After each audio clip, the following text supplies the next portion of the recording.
Eamon Khan here for Seconds Out with Misfits boxing promoter Kalle Sauerland, looking sharp. We had a fiery press conference with, seemed to be getting it from all angles. Everyone said their piece there. What did you make of it all? Listen, today's for us as a company, as Misfits, a very big day, announcing the partnership with Qatar and bringing obviously the sort of Super Bowl of the crossover boxing, the names that probably traditional boxing fans might pretend they don't know, but they probably will. So happens to the Slims and the Gibbs and the King Kennys, and that's all hitting Qatar in the vibrant city of Doha for Formula One week. It's just incredible how this brand has grown and grown and grown in 2 years, and now we're sort of headline in a Formula One week in Doha. So very, very exciting. For the crossover scene, I think everyone's very excited to have sort of 5 main events in one card. Gibbs seems to be, or could have been, the one that got away with the other promotions that he's boxed for, and in Misfits boxing might not have been the scene for him, but he's joined, he managed to get the signing over the line, and he's taking on, he's going straight in with Slim Albaher. What's the expectation of the fight, and how long is Gibb going to be with Misfits for? Yeah, we signed a multi-fight deal with Gibb, but at the same time,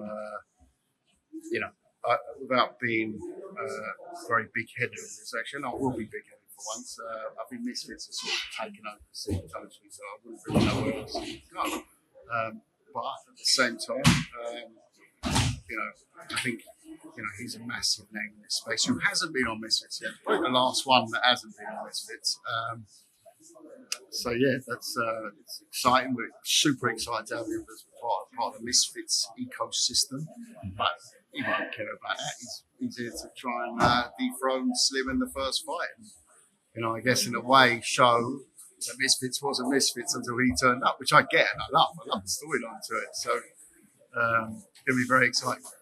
Will this be one and done with the Qataris? What's the possibility for more fights over in Qatar, and what is, from what you can say, as to their intentions to have more Misfit-style boxing fights or other boxing fights over in Qatar? Look, when we were sort of talking to locations around the next, we did the Prime card last year. This is the Super card this year. It's ended up being the Qatar Super card. We were approached by 5 or 6, I'd say 5 very serious contenders from all the way from Asia. Football club, top European football club interested, a lot of different places. And it was Qatar when we went on the site trip there, we just saw the vision, and they've done some amazing stuff there with Match for Home, the influencers, which took place earlier this year, which is massive numbers. It's the charity football match, and the organisation down there. We saw it in the World Cup, the way they managed to organise these matches in very close proximity.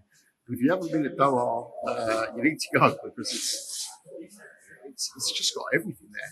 From like the best water parks to restaurants to amazing beaches, and just like looked at it and said, right, this is a place where we can come to regularly. So it's very much a long-term vision. They like to start with a bang, so we thought we'd bring them the Super Bowl at the first time.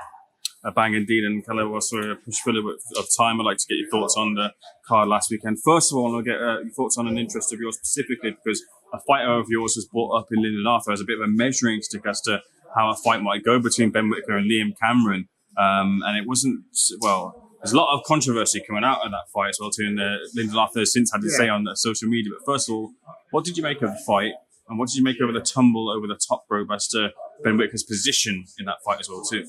Now, you can look at the tumble, and I get what people are saying. You can see he sort of softens up, pulls him in, and relax. He's going to go over the top rope. It's happened to me, I think twice, and once as a promoter. I've had a heavyweight lad land on me. Actually, it was a match and a prize fight back in the day in York. It happens. But yeah, it looks online. It looks like a cheeky move.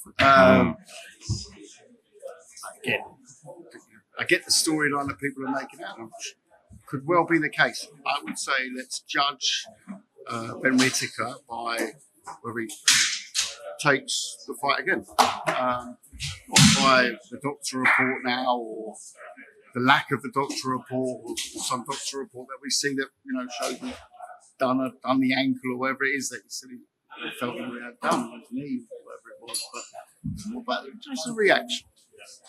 The reaction won't lie, The reaction won't lie. He goes straight into that fight again, and I would say there's a high chance that he definitely injured. So if they don't do the rematch, then there's a very good chance that he might have looked for a way out. But you know what?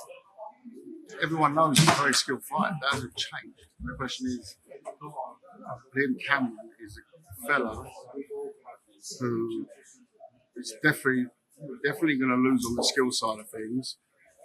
But he's got in there, put it right on him. He's done exactly what you said he was going to do before. He's done what it says on the tin. So it's a question of how Ben reacts to that. That'd be interesting. From one Ben to another in the form of Conor Ben, there was a face-off after Chris Eubank Jr., one of your former fighters, his fight against Kamil Zarameta, which he eventually stopped Kamil. Looked good for a number of people, but the face-off happened, and there's talk of that fight happening over next year in Saudi Arabia. What's your thoughts on that situation and the potential of Eubank Jr. and Ben finally getting in the ring? Look, obviously we did make a fight a couple of years ago, so do I like the fight? I think the fight's fascinating. I think roll on a couple of years, the weight situation won't have got easier. Ben's been out a couple of years. He took over the fight in the States last year. But what happens there is he's going to take a tune-up first. He's going to find out where his weight's at. Boxing, fighting weight. I want to change those 2 years. What is it? Is he still there? It might be easy for him to get to 160 now. That was the big problem at the time, making the fight originally.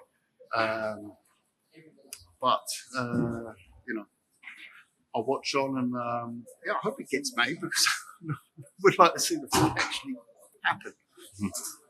You've dealt with heavyweights before in the past, and I wanted to get your take on 2 heavyweights in the ring in the form of Wardley and Clarke. A rematch was billed as another 50-50, and a lot of expectation that it would go that way, but it wasn't. And Frazer ended up with a horrendous injury, a dent to the head there. For both fighters, where do you think is the next step forward? I think for Frazer, mm-hmm. I think the first thing is get well, and it's a great guy, Frazer. They're both great guys. They're both great guys, like Fabio as well. But Frazer's a great guy. The only thing is the real character. He can do what he wants. He has talent wasn't knocked out of him. He's clearly picked up a serious injury. I wish him all the best. He's a great guy, and if he wants to come again, I'm sure he will.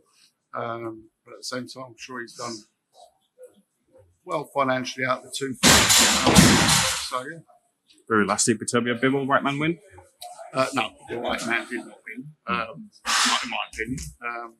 It wasn't a robbery, because or else it wouldn't have been a really good fight, like everyone's saying. It was a great fight. And, His Excellency, don't mince his words, he's come out and said he wants the rematch straight away, so I'm pretty sure the rematch will happen, which is great news for boxing. Kalle, pleasure. Thanks for your time. Thank you. Good man.